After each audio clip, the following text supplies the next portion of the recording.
Setelah kau gayunya kayaknya kau balik. Enak-enak semua nih.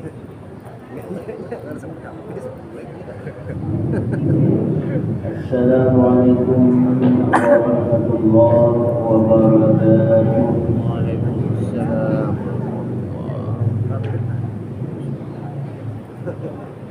Alhamdulillahilladzi an'ama 'alaina bi ni'matil iman wal islam wa hadana bi sunnati sayyidil mursalin. Asyhadu an la ilaha illallah wahdahu la syarika lahu wa asyhadu anna Muhammadan 'abduhu wa rasuluhu la nabiyya ba'dahu. قالوا سبحانك لا علم لنا إلا ما علمتنا إنك أنت العليم الحكيم لا حول ولا قوة إلا بالله العلي العظيم رب اشرح لي صدري ويسر لي أمري واحلل عقدة من لساني يفقهوا قولي أما بعد. Bapak, Ibu jamaah salat subuh yang dimuliakan Allah, para orang tua, para sepuh, para kiai, para orang tua kita yang sama-sama kita muliakan. Alhamdulillah, syukurlah, kembali pada pagi ini kita berjumpa dalam suasana tepat Hari Kemerdekaan Republik Indonesia yang ke-79. Artinya kita sudah cukup dewasa mengarungi alam kemerdekaan. Bagaimana memaknai itu dijadikan sebagai tanda syukur kita terhadap Allah nikmat kemerdekaan tersebut. Oleh itu marilah kita hadiahkan bacaan surat Al-Fatihah limusannif fi hadzal kitab. Juga kita hadiahkan kepada para pahlawan bangsa yang kita bersekeimanan dengan mereka dalam perjuangan li'a'la'i kalimatillah. Dan juga mudah-mudahan kita termasuk orang-orang yang pandai bersyukur terhadap nikmat Allah, dan mudah-mudahan kita mendapatkan ilmu yang bermanfaat pula bagi kita. Ala hadhihi niyyah wa ala niyatin salihah ila hadratin Nabi Mustafa Rasulillah sallallahu alaihi wa alihi wa sallam. Al-Fatihah. Bismillahirrahmanirrahim. Alhamdulillahi rabbil alamin arrahmanir rahim maliki yaumiddin. Iyyaka na'budu wa iyyaka nasta'in. Shiratal mustaqim. Shiratal ladzina an'amta 'alaihim ghairil maghdubi 'alaihim waladdallin.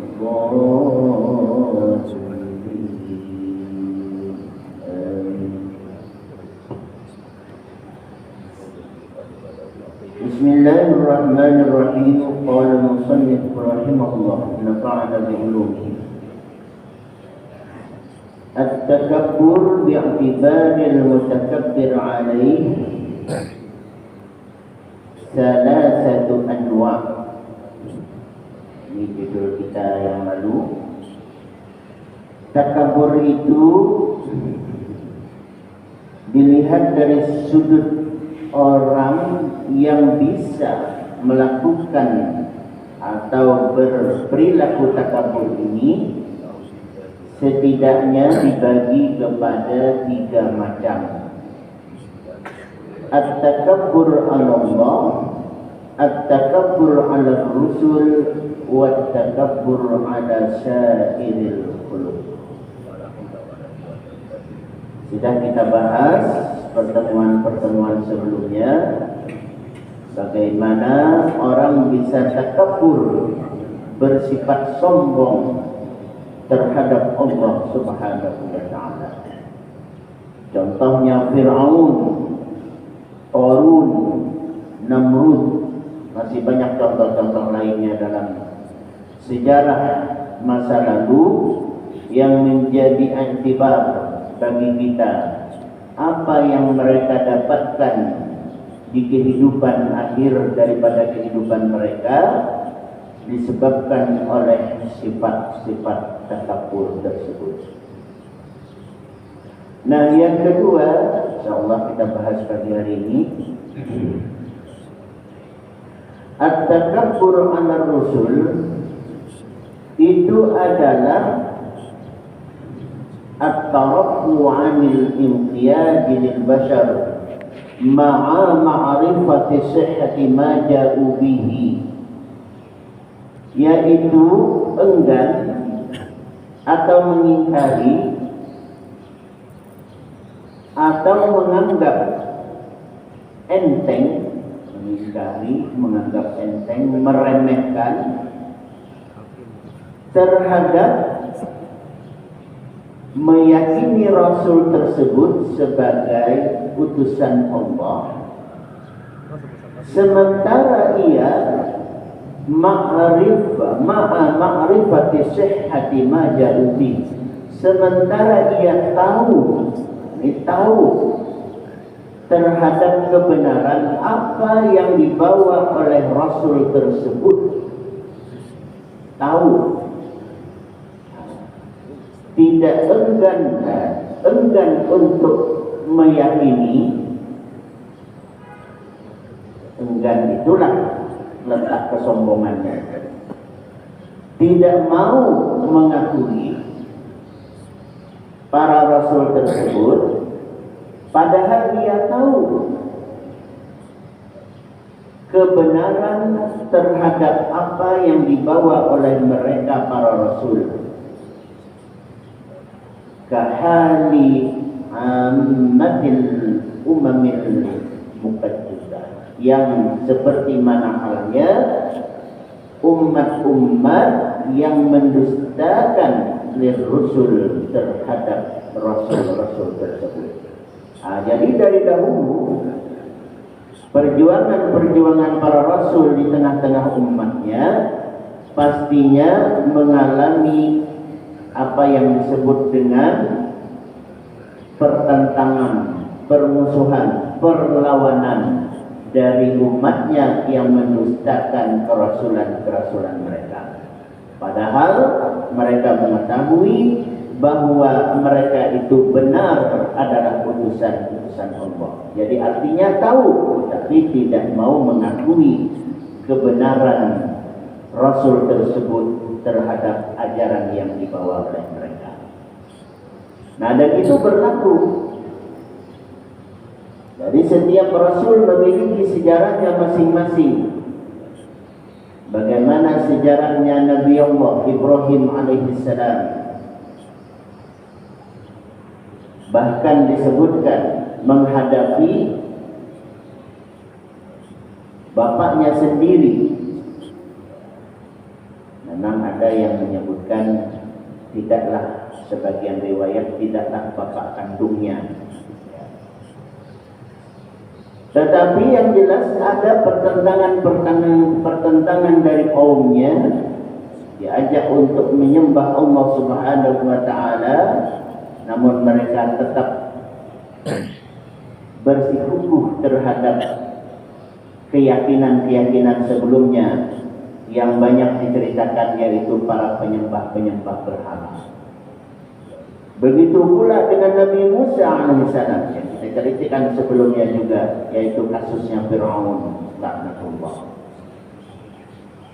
Bahkan sampai kepada Nabi kita junjungan Muhammad sallallahu alaihi wasallam juga menghadapi berbagai macam tantangan, rintangan dakwah Rasul sallallahu alaihi wasallam tersebut. Sehingga ketika Rasul sallallahu alaihi wasallam diutus menjadi Rasul sallallahu alaihi wasallam ini, pada ketika beliau sudah berusia 40 tahun berdakwah di Makkah, kurang lebih 13 tahun lamanya, itu tidaklah mulus sekali perjalanan dakwahnya. 13 tahun berdakwah di kampung halaman, kampung kelahiran. Artinya di tengah-tengah lingkungan keluarga. Artinya Rasul ini bukan orang asing bagi penduduk setempat, karena beliau adalah bagian dari orang yang lahir di tempat tersebut, yaitu Mekah Al-Mukarramah yang kita kenal sekarang. Tapi bagaimana beliau menyiarkan Islam?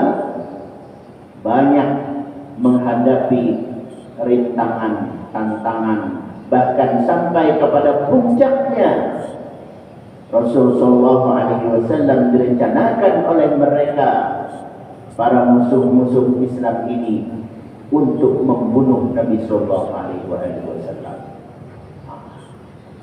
Kenapa sampai terjadi seperti itu? Karena dakwahnya Rasulullah Sallallahu Alaihi Wasallam itu adalah bertentangan dengan keyakinan mereka sebelumnya, para penyembah-penyembah berhala dan seterusnya, penyembah api, penyembah batu, penyembah selain daripada Allah. Nah itu.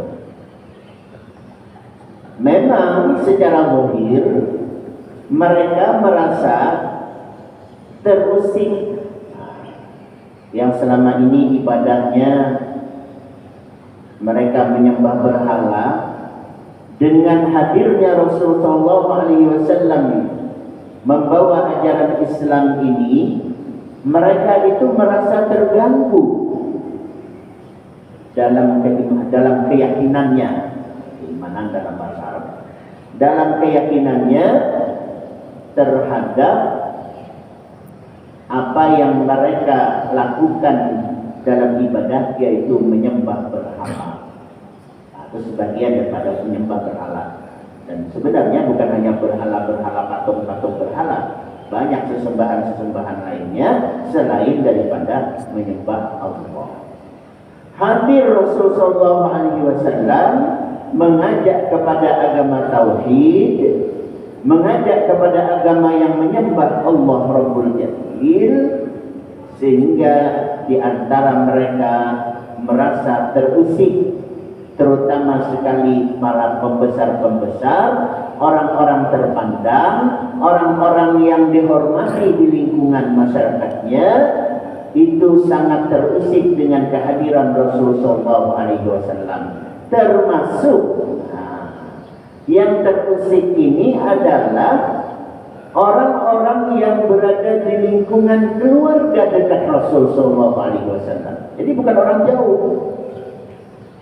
Sudahlah berdakwah di kampung halaman sendiri, di tengah-tengah masyarakat yang mengenalinya, di tengah-tengah keluarganya, di tengah-tengah paman-pamannya yang memiliki kedudukan-kedudukan terpandang terhormat di masyarakatnya.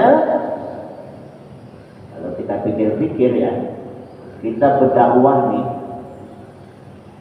di kampung halaman kita sendiri, sementara di kampung itu keluarga-keluarga kita yang pangkatnya lebih tinggi dari kita itu orang-orang terpandang, orang-orang terhormat, orang-orang yang dikagumi dan disegani, baik dari segi kekayaan mereka, baik dari segi garis turunan mereka, itu oleh masyarakat di kampung halaman tersebut adalah sangat dikagumi.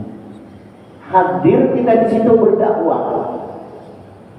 Kalau secara zahirnya, apa susahnya Rasul berdakwah di tengah-tengah keluarganya yang begitu kokoh, begitu mantap, dikagumi oleh orang-orang sekitarnya. Tapi rupanya realitanya berbeda dari apa yang kita bayangkan. Sebab apa?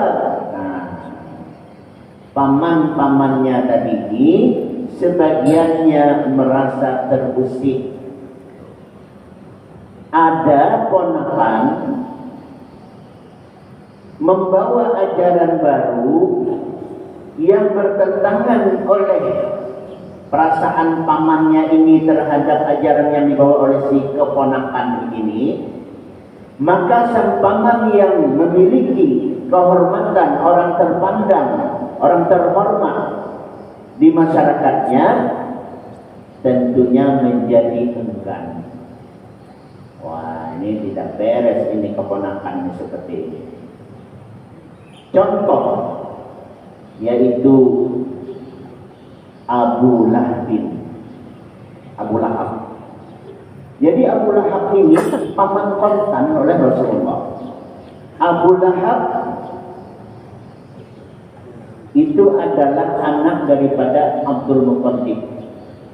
Jadi kakek Rasulullah Abdul Muttalib ini banyak punya anak laki-laki, di antaranya Sayyidina Hamzah, ya, siapa lagi, Abbas. Hanya Ibnu Abbas itu, Abdullah bin Abbas itu saudara sepupu Nabi. Bapaknya Sayyidina Ali karramallahu wajhah, Abu Thalib. Nah, masih banyak lagi ya sebenarnya. Nah, di antaranya ialah Abu Lahab ini. Jadi Abu Lahab ini mendengar berita bahwa adik iparnya ini melahirkan seorang bayi laki-laki, adik ipar ya berarti ya, Aminatul Zuhriyah ibunda Rasulullah ini, ya, istri daripada Abdullah, bapak baginda Rasulullah, Abdullah bin Abdul Muttalib. Abang daripada Abdullah bin Abdul Muttalib ialah salah satunya ya Abu Lahab bin Abdul Muttalib, Abu Lahab. Berarti kan saudara kandung. Nah, meninggal Abdullah ibn Abdul Muttalib, bapak baginda Rasulullah, maka istrinya ini dalam keadaan hamil, yaitu Aminatul Zuhriyah, yang tentunya sangat dijaga oleh paman-pamannya yang memiliki kedudukan dan orang-orang terpandang di lingkungan Quraisy itu. Lahir Rasulullah SAW sangat bergembira, salah satunya ialah Abu Lahab. Terhadap lahirnya seorang bayi ini, yaitu keponakannya itu, dalam hal ini adalah baginda Rasulullah SAW, sangat senang, bergembira, berkabar kemana-mana terhadap kelahiran keponakannya ini, bayi kecil Nabi kita junjungan Muhammad SAW. Itu sedari kecilnya dipelihara, dijaga sedemikian rupa, ya, oleh ibundanya, sampai kemudian ibundanya ini meninggal dunia pada ketika Rasulullah SAW baru berusia 6 tahun, ya kan? Lalu kemudian yatim piatulah Rasulullah SAW dipelihara sempat oleh kakeknya 2 tahun, Abdul Muttalib, Nabi kita ini. Jadi paman-pamannya ini menjaga, ya, baik menjaga keamanan dirinya dalam pergaulan sehari-harinya, pokoknya segala sesuatunya dijaga dengan baik oleh paman-paman, termasuk Abu Lahab. Itu sangat senang sekali. Saking senangnya Abu Lahab ini sampai memerdekakan seorang budak dan dipersembahkan untuk menjadi ibu susu Rasulullah SAW. Coba, itu saking senangnya itu. Ya, umur Radha'ah. Siapa itu namanya? Suwaibah. Suwaibatul Islamiyah, ya, Suwaibah. Jadi Suwaibah itu adalah seorang budak yang dimerdekakan oleh Abu Lahab, dipersembahkan untuk menjadi salah satu di antara. Kenapa salah satu di antara? Karena Nabi ini banyak disusukan oleh perempuan-perempuan. Itu tradisi bangsa Arab memang seperti itu. Kabarnya hingga sekarang pun di kampung-kampung di Arab itu seperti itu. Jadi ada kehormatan tersendiri kalau perempuan-perempuan, ya, ibu-ibu ini menyusukan bayi-bayi orang lain itu. tradisi itu juga sekarang menurut kabarnya di kampung-kampung bisa berlaku seperti itu. Jadi ini adalah salah satu di antara, apalagi yang disusukan ini orang terpandang nih, keluarganya semua orang-orang yang dihormati, orang-orang yang luar biasa, dikagumi oleh sukunya bahkan bangsanya pada saat itu. Jadi Suwaibah ini adalah ibu rodoahnya Rasulullah, persembahan daripada Abu Lahab. Ada lagi ibu susunya, tapi apalagi Halimah Sa'diyah, bahkan ibu susunya Rasulullah itu ada lagi di dalam kitab Al-Barzanji itu disebutkan Ana ibnu Ata'ik, saya adalah anak dari beberapa Atikah itu kalau bahasa kita perempuan-perempuan muda yang masih perawan, gadis-gadis belia bahasa kita ya. Atikah, Ana ibnul Awatik, gitu. Saya adalah anak dari beberapa Atikah. Jadi Atikah itu gadis-gadis perawan. Itu salah satu irkhas ya, irkhas. Jadi keistimewaan calon seorang rasul di masa bayinya, salah satu keistimewaannya irkhas namanya, yaitu perempuan-perempuan yang masih gadis remaja bisa menyusui bayi. Dalam hal ini bayi muda, baginda Nabi Sallallahu Alaihi Wasallam. Jadi banyak yang menyusui Rasulullah Sallallahu Alaihi Wasallam. Cuman yang dikenal Halimatus Sa'diyah, sebelumnya ialah Suwaibatul Aslamiyah. Nah, Suwaibatul Aslamiyah inilah seorang budak persembahan yang dipersembahkan, dimerdekakan oleh Abu Lahab. Kenapa ini? Saking senangnya Abu Lahab terhadap lahirnya Nabi kita junjungan Sallallahu Alaihi Wasallam. Begitu paman-pamannya ini terhadap keponakannya yang luar biasa ini. Ya, karena Nabi memang luar biasa ya. Sedari kecilnya sudah nampak keistimewaannya luar biasa, irkhasnya itu. Nah, namun dalam perkembangannya yang hendak kita bahas dalam kajian kita ini, setelah Rasulullah SAW diangkat menjadi seorang utusan Allah, disitulah sang paman ini diantaranya tidak semua, itu menantang ajaran yang dibawa oleh Rasulullah SAW. Salah satunya yang menentang ialah Abu Lahab, yang mengikuti, yang diberi hidayah oleh Allah terhadap ajarannya dari paman-pamannya. Di antaranya Sayyidina Hamzah bin Abdul Muttalib, kemudian lagi Abbas bin Abdul Muttalib, kemudian siapa lagi? Ada beberapa ya, tapi dua contoh yang tidak, yaitu Abu Lahab bin Abdul Muttalib dan Abu Talib bin Abdul Muttalib. Ini contoh dua paman ini karakternya berbeda memang. Satu Abu Lahab, Abu Lahab ya. Yang satu lagi Abu Talib.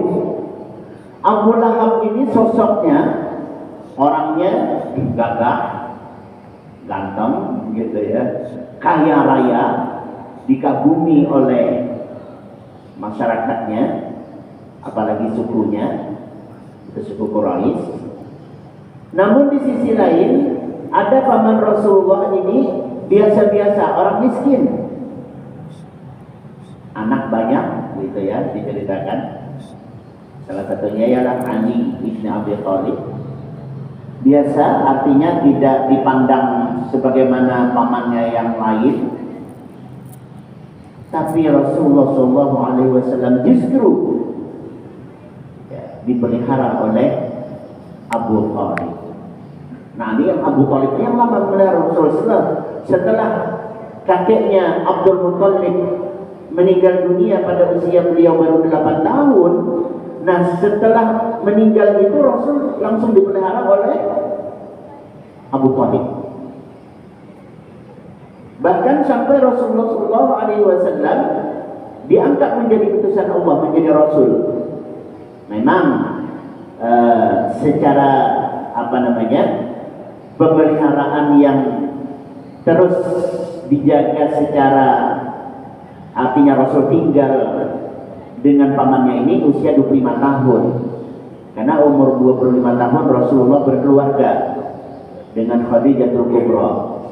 Namun tetap bersama pamannya ini sampai kepada Rasul ketika berdakwah. Oleh sebab itu dalam dakwah Nabi itu yang menjadi perisai hidup Nabi ini terkenal dalam sejarah itu dua. Pertama ialah istri beliau sendiri, ya, Sayyidatuna Khadijatul Kubra. Yang kedua ialah Abu Thalib. Nah, ini perisai hidup nih. Jadi kalau Nabi berdakwah kemana-mana itu, orang memandang ini siapa nih orang ini? Di belakangnya siapa? Ada Khadijatul Kubra dan ada Abu Thalib. Nah, itu pamannya nih Abu Thalib. Jadi kalau ada yang menghalang-halangi, bahkan sampai ada yang mau merencanakan untuk membunuhnya, siapa yang menjadi perisai hidupnya nih? Ini pamannya Abu Thalib.